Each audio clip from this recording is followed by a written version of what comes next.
guys, welcome back to my channel, and today I am going to discuss some mental health things.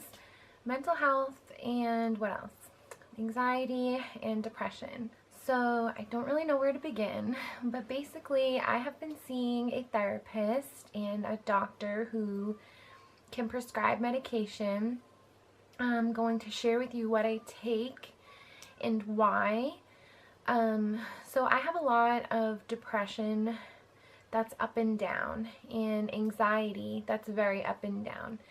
I wouldn't say that like my anxiety is as bad as I originally thought it was. I know people who really like super suffer with it, like they suffer with it insanely more than I do, and so like I'm just starting to realize, I talked about this with my therapist too last time I saw her, that I was starting to realize that my anxiety isn't as bad as I thought, and that I can actually get it under control, more so than I thought I could before. So like, it's more so my depression, and my depression stems from back in 2009, back in 2010 or 11. I think it was 2011.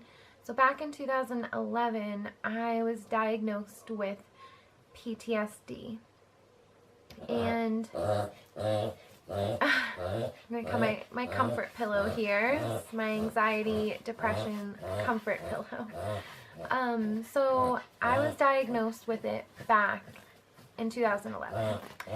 And when I say diagnosed, I mean like really diagnosed.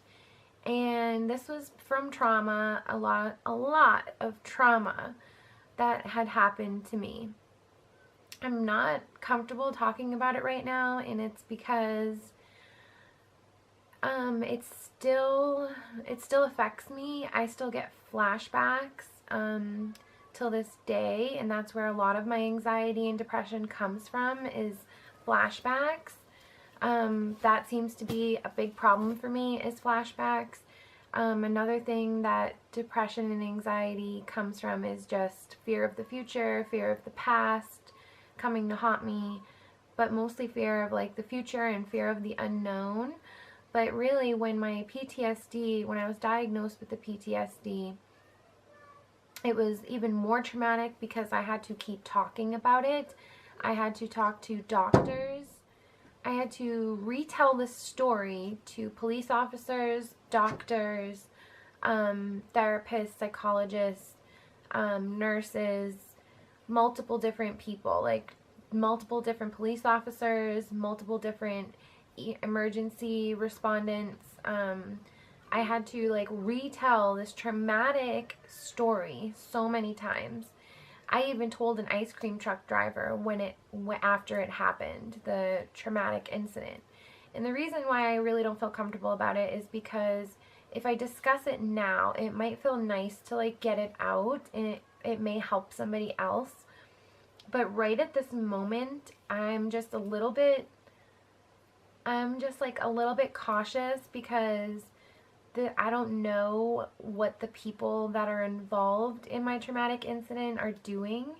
And I know one of them may watch my channel, and the other two, I don't know what they're doing. I don't know what they're up to. I don't really care what they're up to, but it concerns me that because of Facebook and things like that, that they may watch this, and they may see it, and they may like not like what I have to say.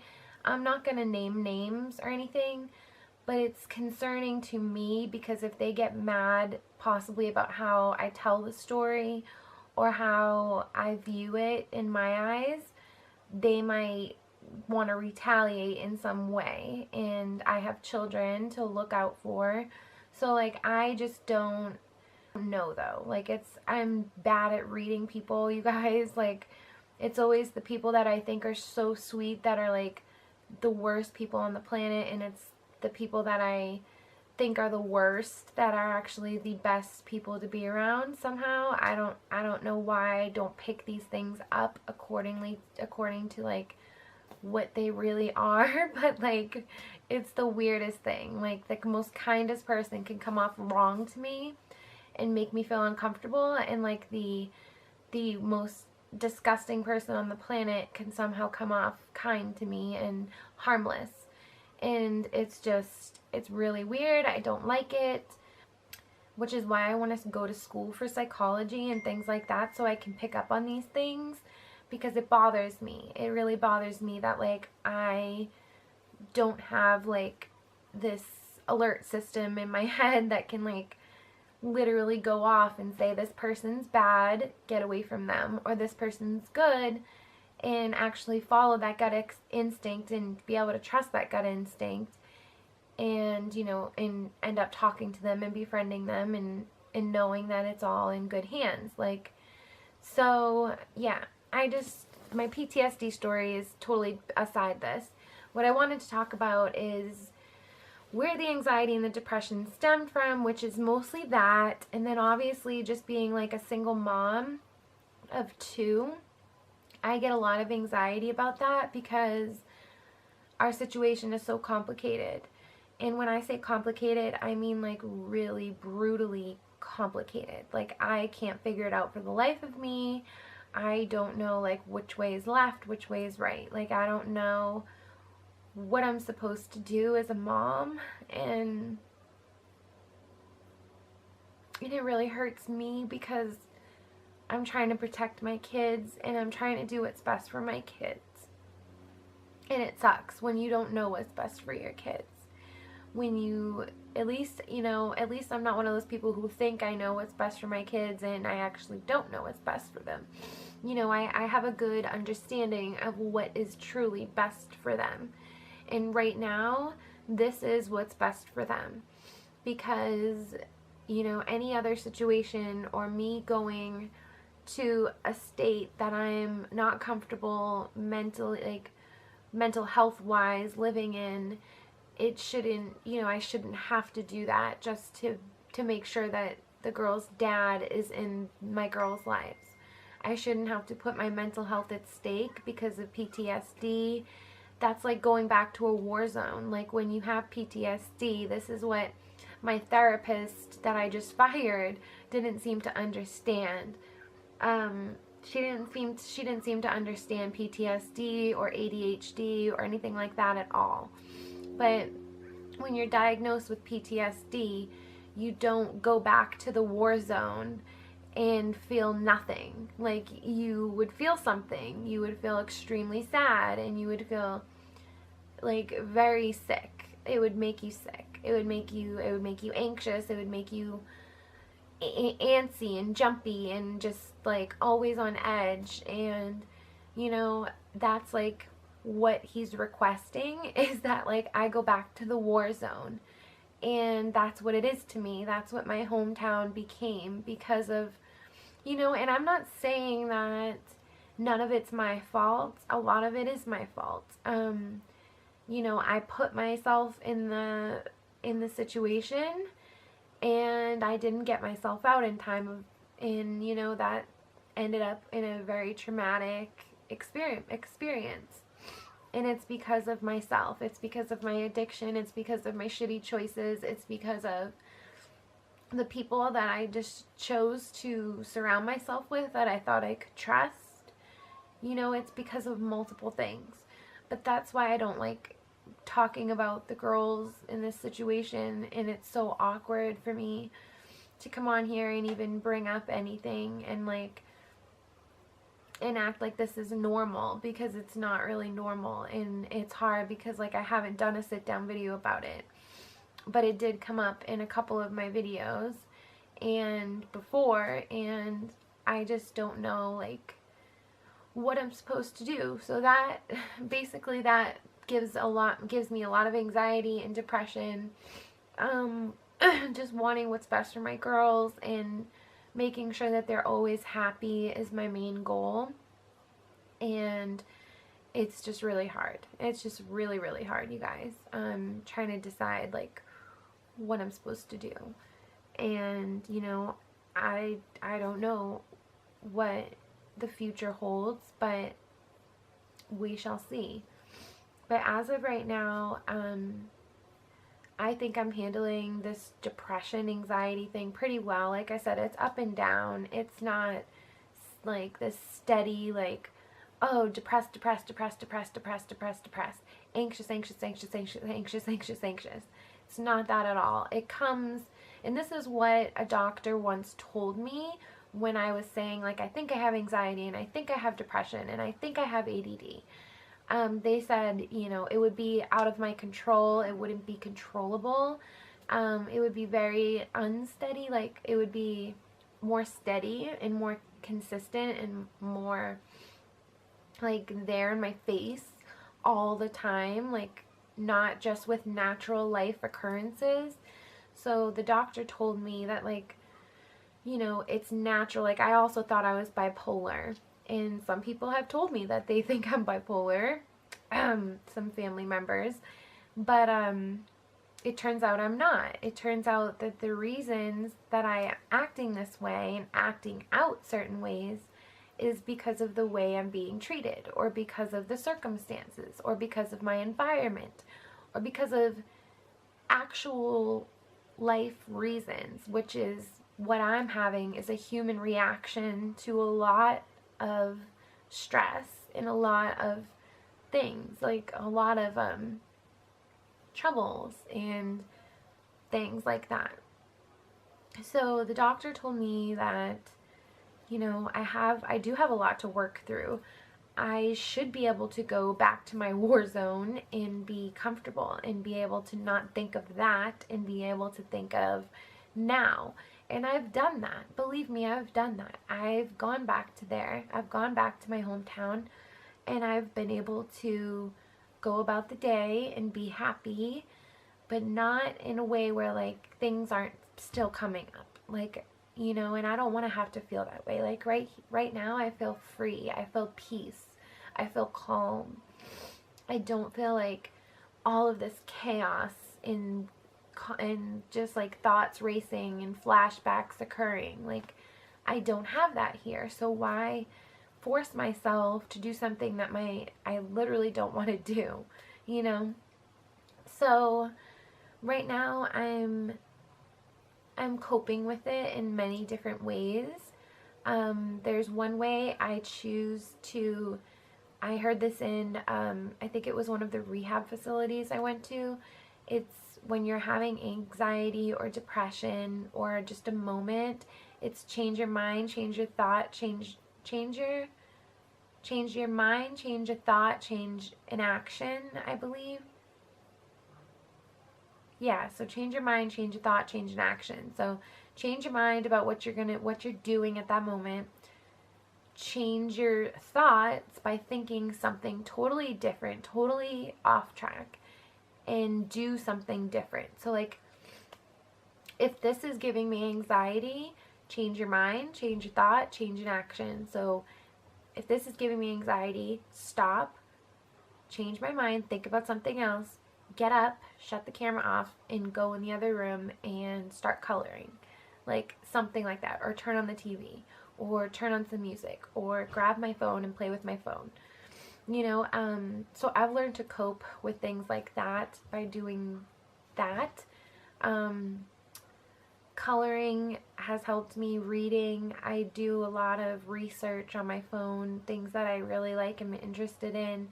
I'll just look it up, like poems, or go on Pinterest, or just things like, I don't know, my phone has become my, like, comfort in a way. I don't know if that's weird, but it's, like, become comfort for me.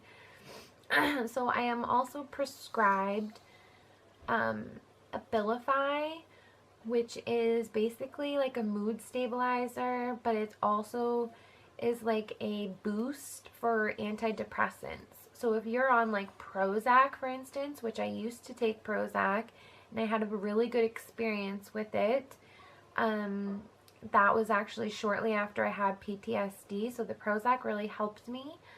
But I stopped taking it because of pregnancy, I believe, even though it is safe for pregnancy. That's the other thing. After I was diagnosed with the PTSD, I had many other things happen that were PTSD related. So even just talking about pregnancy is a trigger. So yeah. So I'm taking Abilify. It's actually not even the starting milligram. It's lower than what the starting milligram is. So I'm taking like the lowest of lowest milligrams for Abilify. And yeah, like I said, that is to boost the antidepressant and yeah, and help with, I think it helps with mood and anxiety, and it's actually made me sleepy. So it's helped me a lot. It's probably calmed me too much, actually. Like, I've fallen asleep during the day after getting a full night's sleep after taking it, so she actually told me to take it at night. So I've been taking that at night, and let me see what else. Okay, so yeah, it's Abilify, and it's actually called atomoxetine. So she did raise it to 40 milligrams and then put it back down. Okay, sorry. So Abilify is actually called aripiprazole, and I started on 10 milligrams, and then I started on 5 milligrams. She raised it to 10 milligrams and then put it back to 5 milligrams. And I believe the starting milligram is about 30 or 40. So I'm on like a very, very low dose. And it says, may make you drowsy or dizzy. Do not drink alcohol with this drug. Use care when operating a vehicle, vessel, or other machines. Breastfeeding is not recommended while using it, and do not take, let's see, and that's it. Okay, so, and it says take 1 tablet by mouth once daily, at bedtime for anxiety. So, as you can see, let me show you. Take 1 tablet for anxiety. So, and it's Prazole. So, it's a very low dose. I also take atomoxetine, 40 milligrams, and that is the generic equivalent for Strattera, and that helps with focus and concentration. So I've been taking this for about a month now, and I don't know, I feel a little bit more focused, but it's hard to tell. It's not going to like significantly focus me, like, oh my god, I'm so focused, but it's going to help out a little bit, I guess. But I also believe in fish oil, so I do take fish oil. That's supposed to significantly help your thinking and your concentration as well. Other than that, I don't even have any. Okay, cool. Other than that, I don't really have any tips on how to focus or concentrate, or else I wouldn't be taking anything for it or struggling with it as much. So yeah, these are what I take. I also take a hair vitamin, which is called Viviscal, to help my hair grow, and I've actually noticed it growing out a ton. This is all new growth here. All this dark hair here. All this dark hair is all new growth. So I'm going to be dyeing it tonight to even it out with the bottom. I'm just going to bring some blonde all the way up to the top and hope that it pans out and looks normal. But yeah, so that's just my little chit-chat anxiety and depression talk. I wanted to tell you more about my depression and anxiety, but it's really just, it's depressing. It just makes me not want to do anything. It makes me feel like I don't matter, like I'm not important, like it makes me feel like my YouTube channel is stupid, like